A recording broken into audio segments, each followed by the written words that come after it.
कहानी की शुरुआत में हम मान अरोड़ा को देखते हैं जो गिन्नी नाम की लड़की के साथ खेत के बीच में अपने दोस्त गौरव के गाड़ी के अंदर रोमांस कर रहा था और वो उसे कहने लगता है कि वो उसे बहुत प्यार करता है, मगर गिन्नी उसे कहती है कि मेरे अंकल कमिश्नर हैं, अगर तूने झूठ बोला तो कंप्लेन कर दूंगी। वो कहता है कि मैं तेरे कमिश्नर अंकल से नहीं डरता। मान की बात की जाए तो वो पढ़ाई लिखाई में बिल्कुल भी अच्छा नहीं था और उसे स्पोर्ट्स कोटा में एडमिशन मिल ही जाता था और एक नंबर का लड़कीबाज है। दूसरी तरफ है उसका दोस्त गौरव जो काफी शांत है, अपने पापा से बहुत डरता है। फिर देखते हैं कि एक दिन गौरव की शादी तय हो जाती है एक लड़की तारा से। बड़े लोग आपस में दहेज के बारे में डिस्कस कर रहे थे तो गौरव तारा से कहता है कि मुझे दहेज से प्रॉब्लम है। तारा कहती है कि मुझे नहीं है, अगर आपको प्रॉब्लम है तो आप पापा से बात कर लीजिए। लेकिन उसके पापा उसे धमकाते हैं कि लड़की वाले 25 लाख अभी दे रहे हैं और 25 लाख शादी के बाद, कुछ भी गड़बड़ मत करना। एक तरफ मान गाड़ी में लड़कियों के साथ लगा रहता है और गौरव बाहर खड़ा होकर इंतजार करते रहता है। उसके पापा उसे फोन करते हैं। रोज की तरह उसके पापा उस पर चिल्लाने लगते हैं। खैर, दोनों रात के समय एक दारू की दुकान पर आते हैं और वहाँ सभी लोग पैसे लगा रहे थे कि आज राजेश खन्ना खुद को कैसे मारेगा, चाकू से या ब्लेड से। लड़के का नाम है राजेश खन्ना जिसका दिल टूट गया है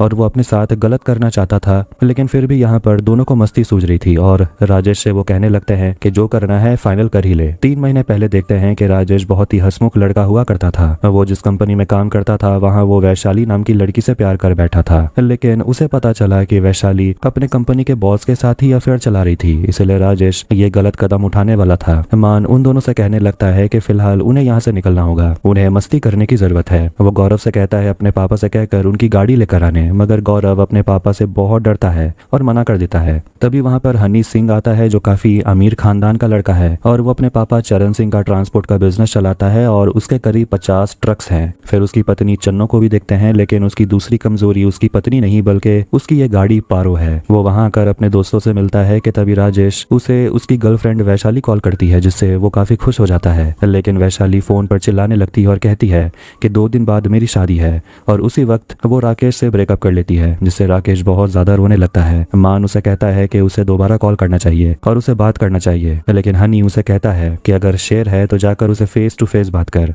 इसीलिए राजेश ठान लेता है कि वो पठानकोट जाएगा और वैशाली से मिलेगा और उसके पूरे परिवार के सामने उसके मुंह पर कहेगा आई एम ओवर यू। गौरव नहीं जाना चाहता था क्योंकि अगले हफ्ते उसकी शादी है तो घर पर तैयारी भी करनी है, मगर मान उसे किसी तरह मना ही लेता है। चारों 3 घंटे की जर्नी के लिए निकल पड़ते हैं और वो सभी लोग हनी सिंह के गाड़ी पारो से जा रहे होते हैं। हनी को चन्नो का फोन आता है जो कहती है घर पर प्रॉब्लम हो गई है और वो काफी टेंशन में थी, मगर हनी वापस घर नहीं जाता और अपनी पत्नी से कहता है सब कुछ ठीक हो जाएगा क्योंकि फिलहाल उनका दोस्त राजेश काफी दुखी है और वही उनका पहला प्रायोरिटी है। खैर, वो लोग आगे बढ़ते हैं तो उन्हें रास्ता ब्लॉक मिलता है और उन्हें सामने टोल देना होगा।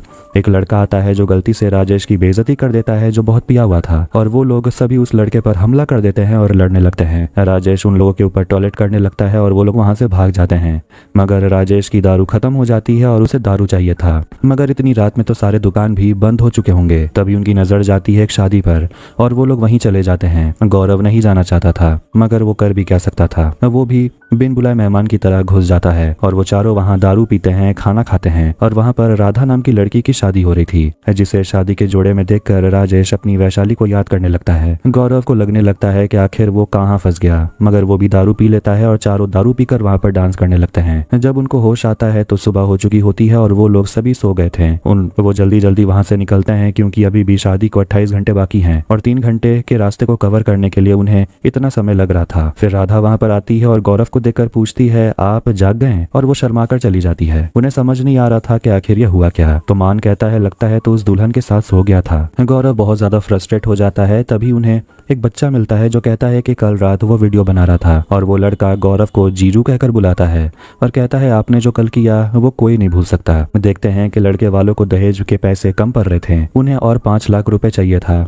राधा के परिवार वाले कहते हैं कि कल सुबह वो लोग दे देंगे, मगर वहां पर गौरव आता है और लड़के वालों की बेइज्जती कर देता है और कहता है कि आप लोग यहाँ लड़की खरीदने के लिए आए हैं क्या, और वो उल्टा उस लड़के का मोल भाव करने लगता है और गुस्से में लड़के वाले वहां से चले जाते हैं। राधा की माँ रोते हुए पूछती है कि अब मेरी बेटी से कौन शादी करेगा। गौरव कहता है वो करेगा और आखिर में उसकी और राधा की शादी हो जाती है। तो ये हुआ था कल रात और ये जानकर वो रोने लगता है कि अब वो अपने पापा से क्या कहेगा। तभी उसके पापा उसे फोन करते हैं और वो गौरव को डांटने लगते हैं कि तुम अपने दादाजी का स्कूटर लेकर भाग गए और कल रात से तुम घर भी वापस नहीं आए। फिर वहां पर राधा आती है और पूछती है सब कुछ ठीक तो है। है वो गौरव से कहती है नीचे सब आपका इंतजार कर रहे हैं। सभी लोग ढोल नगारा लेकर जश्न मना रहे थे क्योंकि अब राधा की विदाई होनी थी। मगर हनी और राजेश राधा के पापा को समझाते हैं कि वो लोग अभी के लिए राधा को नहीं ले जा सकते क्योंकि वो लोग किसी काम से पठानकोट जा रहे हैं, वहां पहुंचने में थोड़ा समय लग जाएगा। ये सुनकर राधा के पापा अपने सिर पर बंदूक लगा लेते हैं और रोने लगते हैं और कहते हैं मेरी 2 बेटी थी पहले जो घर से भाग गई और राधा के साथ मैं ऐसा नहीं होने देना चाहता। अब उनके पास कोई और चॉइस नहीं था तो वो राधा को अपने साथ ले जाते हैं और हनी ये देखकर गुस्सा हो जाता है कि उसके गाड़ी को सजा दिया गया था। खैर अब वो लोग वहां से निकल पड़ते हैं और गौरव को उसके पापा फोन करते हैं। गुस्से में मान फोन ऑफ करके पीछे फेंक देता है और राधा कहती है कि आपके पापा गुस्सा तो होंगे ही, बिना पूछे आपने शादी जो कर ली,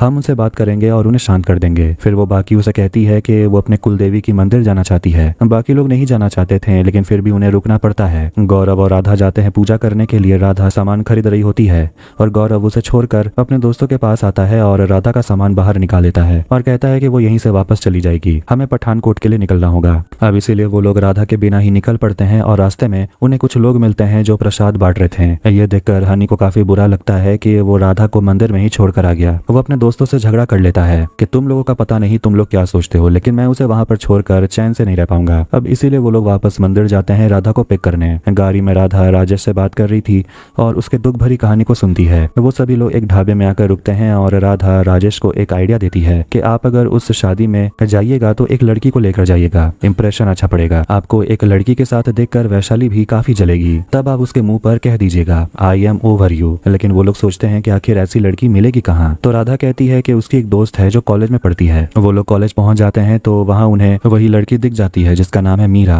वो वहां पर एक लड़के को पीट रही थी। वो काफी राउडी और दबंग टाइप की होती है और मान को जैसे उस लड़की को देखकर प्यार ही हो जाता है। दोनों उस लड़की से जाकर रिक्वेस्ट करते हैं उनके साथ चलने क्योंकि उन्हें एक शादी में जाना है राजेश की गर्लफ्रेंड बनकर। मगर वो लड़की मना कर देती है और उन्हें यहाँ से जाने को बोलती है।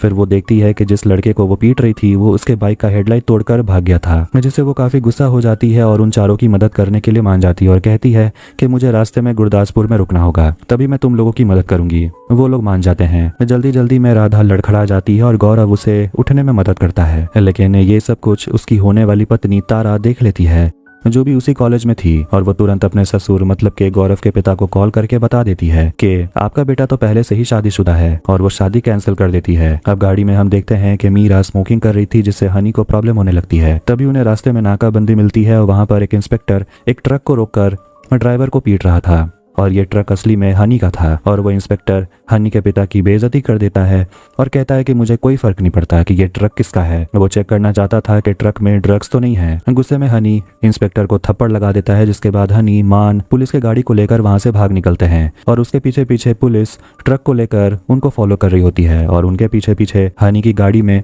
जिसमें गौरव राधा मीरा और राजेश होते हैं वो आ रहे होते हैं। तभी हनी देखता है कि उसकी गाड़ी को लेकर गौरव रेलवे क्रॉसिंग में फंस गया था जिससे वो अपनी गाड़ी मतलब के पारों के लिए काफी ज्यादा घबराने लगता है और वो सभी को निकालता है और अपनी गाड़ी को कुछ नहीं होने देना चाहता था। मगर तभी वहां से ट्रेन आने लगती है और दूसरी पटरी से होकर गुजर जाती है जिससे उन सभी को कुछ भी नहीं होता और वो लोग फिजूल ही इतना टेंशन ले रहे थे। लेकिन पुलिस उनके पीछे पीछे आ गई थी। अब उन सभी को पुलिस स्टेशन में बहुत पीटा जाता है और इंस्पेक्टर अपना भड़ास निकालते हैं हनी को थप्पड़ लगाकर। खैर अब कुछ समय के बाद अमान खुद को और अपने दोस्तों को यहाँ से निकलवाने के लिए एक लड़की को फोन लगाता है और ये गिन्नी है जिसके साथ वो खेत में मजे किया करता था, जिसके अंकल कमिश्नर हैं। लेकिन गिन्नी उसकी मदद नहीं करती क्योंकि उस दिन के बाद से मान उसे मिलने के लिए भी नहीं आया। इंस्पेक्टर गौरव के पापा को फोन करके सब कुछ बता देते हैं लेकिन गौरव के पापा इंस्पेक्टर को ही गौरव समझकर चिल्लाने लगते हैं और आखिर में चारों दोस्तों में झगड़ा होने लगता है। गौरव हनी से कहने लगता है कि अगर हनी थप्पड़ नहीं मारा होता तो ये सब कुछ नहीं होता। हनी उसे चांटा लगा देता है और गौरव ये भी कह देता है कि हनी तो उनके ग्रुप का हिस्सा भी नहीं है, वो तो बस उनके गाड़ी का इस्तेमाल करना चाहते थे।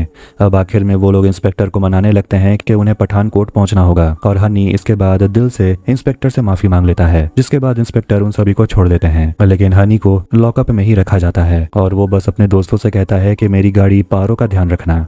शाम के समय पुलिस स्टेशन में पता चलता है कि चंडीगढ़ यूनिवर्सिटी में दंगा हो गया था, इसलिए वो लोग निकलते हैं और पुलिस स्टेशन में कोई भी नहीं होता तो बाकी लोग आकर हनी को छुड़ाकर ले जाते हैं। अब ये जानकर के राजेश को पता नहीं है पठानकोट के कौन से होटल में वैशाली की शादी होने वाली है, हनी बहुत ज्यादा गुस्से में आ जाता है। तभी वो लोग देखते हैं कि राधा बेहोश हो गई थी। वो होश में आती है तो कहती है कि कभी कभी उसका ब्लड प्रेशर लो हो जाता है। इसके बाद वो लोग गुरदासपुर पहुंचते हैं जहाँ रुकने के लिए मीरा उनको पहले बोली थी। वो एक होटल में जाती है और ड्रग डीलर से मिलती है और उन्हें वो ड्रग्स बेचती है। है। बदले में उसे सिर्फ 20,000 मिलते हैं, मगर बात 50 की हुई थी। मगर वो ड्रग डीलर कहता है कि बात तो रात 9 बजे तक की हुई थी, टाइम चेंज तो दाम चेंज। तभी वो उन लोगों को सुनती है बात करते हुए कि माल आ गया है और वो लोग 40 लाख में ये माल बेचने वाले थे। मीरा हैरान हो गई थी कि उसे मिल रहे हैं 20,000 और यही माल बेचकर वो 40 लाख कमाने वाले हैं। दूसरी तरफ राधा बहुत ज्यादा एक्साइटेड हो रही थी और वो गौरव के साथ कुछ करने का मन हो रहा था। दूसरी तरफ मीरा ड्रग डीलर पर गोली चलाने लगती है और उन पर हमला करती है